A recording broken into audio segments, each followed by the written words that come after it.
안녕하세요. 한국은행이 10월달하고 11월달에 빅탭을 나설 걸로 예정이 되어 있습니다. 이미 이게 예정입니다. 현재 2.5인데 연말까지 해서 3.5까지 가는 게 기정사실로 되어 있다라고 이제 점점 더 확실해지는 겁니다. 그러면 우리가 이쯤에서 한국은행이 연말에 3.5까지 올리면 그러면 뭐 시중금리 8% 이상 올라가고 환율이 좀 안정되고 물가도 좀 안정이 될까요? 아니면 그럼에도 불구하고 여전히 물가는 불안하고 환율은 안정이 안 될까요?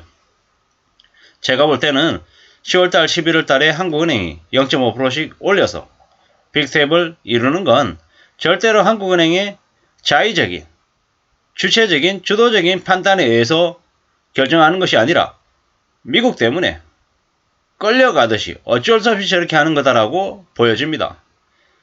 그렇기 때문에 한국은행이 10월달, 11월달에 빅탭을 해도 물가 못 잡습니다. 드라마틱하게 물가가 잡히지 않는다라는 말씀을 드리고 싶은 겁니다. 왜 이렇게 말씀을 드리냐. 한국은행이 10월달, 11월달에 빅탭하고 올 연말을 마감해도 내년이 되면 내년부터는 어떻게 되겠습니까? 이제는 베이직스텝이란 단어가 없어질 정도로 항상 한국은행이 금리를 올릴 때마다 빅탭을 해야 될 겁니다. 0.5%씩 인상해야 될 겁니다. 왜 그러겠습니까? 지금 현재는 미국이 연말에 4.5 찍고 내년에는 내려갈 거다 희망에 섞인 그런 얘기들도 하는데 절대 그럴 리 없다. 내년에도 금리를 계속해서 올린다 라고 봐야 되겠습니다. 미국은 내년에도 물가를 잡기 위해서 물가 2%대까지 떨어뜨리기 위해서 계속 가파르게 올릴 겁니다. 심한 경우에는 내년이 되면 미국이 기준금리를 6% 7%대까지 올릴 수 있다라고 생각하는 게 좋을 것 같습니다.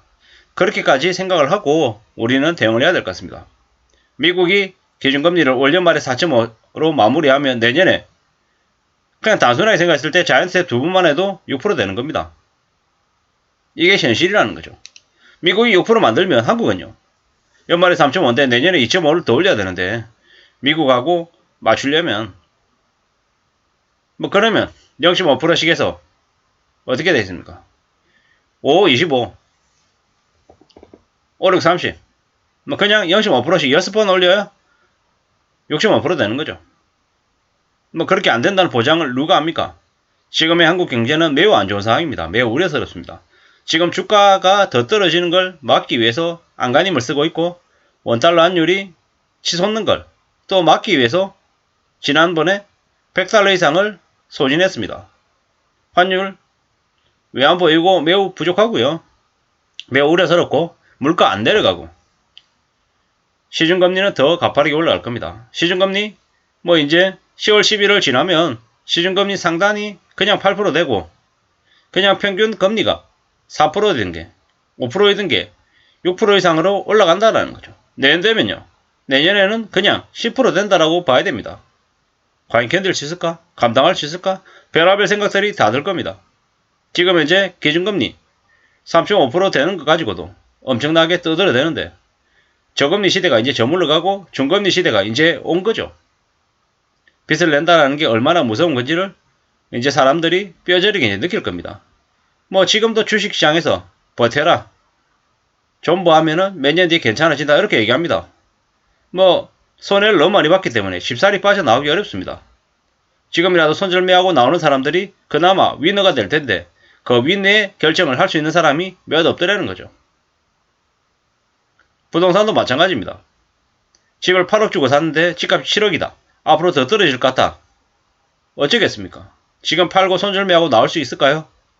더 낮춰서 가격을 더 조정해가지고 급하게 팔아내고 빠져나올 수 있을까요? 쉽지 않은 얘기죠.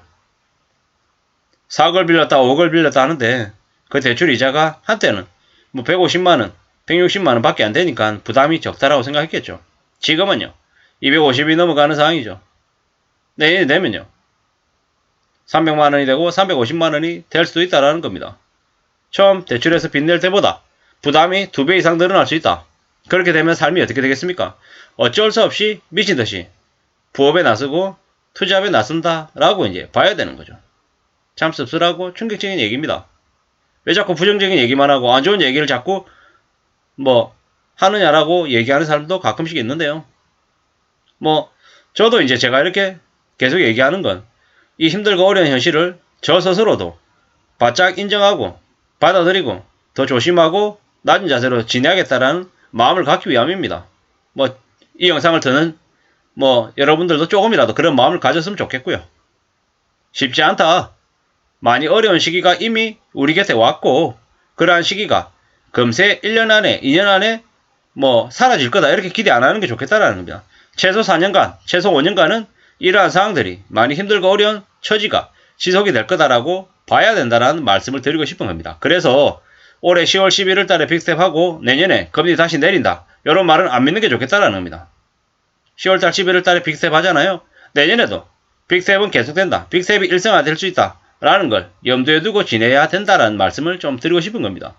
그러면 금리는 저렇게 빨리 오르고 가파르게 치솟으면 우리의 삶, 특히나 빚을 낸 사람들의 삶이 되게 어려워질 텐데 어떻게 해야 되는 거지? 어떤 마음을 먹어야 되는 거지? 이런 생각들도 할 수밖에 없다라는 거죠. 코로나 팬데믹 이후에 자영업하시는 분들이 대거 어려워졌습니다. 사회적 거리두기 어쩌고 하면서 정부에서 영업을 많이 못하게 만들었죠. 그럼 그에 대한 최소한의 손실보상이나 이런 것들이 되어야 했었는데 참 그것도 쉽지 않은 거죠. 지금의 정부 상황에서 적자 재정 이렇게 편성해가지고 하는 것도 어렵다고 얘기할 수 있고 또 그렇다고 가만히 내버려 두면 저 자영업자들 평균 대출이 4억 7천만 원 이상인데 저들의 삶은 또 어떻게 되는 건가 이런저런 고민들이 안 될 수 없다라는 거죠. 확실하게 말로 할 수 있는 거는 영끌하고 비투에서 자기가 빚내가지고 탐욕 부렸던 거는 절대로 도와주진 않아야 된다라고 얘기하지만 자영업으로 생계를 위해서 어쩔 수 없이 버텨왔던 그 자영업 하신 분들에게는 어떤 결정을 해야 되냐 지원해줘야 되는 거 아니냐 이런 의견들이 많다라는 거. 참 이게 맞냐 저게 맞냐 딱 이분법처럼 말로는 그렇게 딱 잣대를 대서 딱 철저하게 개별 대응을 해줘야 된다라고 얘기하지만 현실 세계에서는 과연 그게 가능할까 이런 의구심도 좀 드는 게 사실이고요. 지금처럼 이렇게 금리가 저렇게 가파르게 오르는데 빚을 낸 사람들의 처지가 얼마나 힘들어질지 그냥 생각만 해도 끔찍하고 걱정되고 놀라운 거죠. 어떻게 살아야 되지? 어떤 마음으로 지내야 되지? 이런 고민들이 제 스스로도 계속 듭니다. 저도 조금씩 마음의 여유가 조금만 생기면은 탐욕과 욕심이 제 머릿속을 지배하려고 드는 게 제 처지고 제 상황인 거죠. 어쩌다가 이렇게 됐을까? 나란 놈이 그렇게 욕심과 탐욕이 심한 놈인가? 이런 자괴감이 들 때도 솔직히 있습니다. 지금은 어떻게든 좀 스스로의 삶을 되돌아보고 좀 재정비하고 불필요한 것들을 소비하지 않게끔 좀 삶의 수준을 재조정할 필요가 있는 시기 같습니다. 아무쪼록 한국은행이 10월 11일 빅스텝을 할 거다라는 전망이 있는 뉴스를 보면서 말씀을 드려봤습니다. 감사합니다.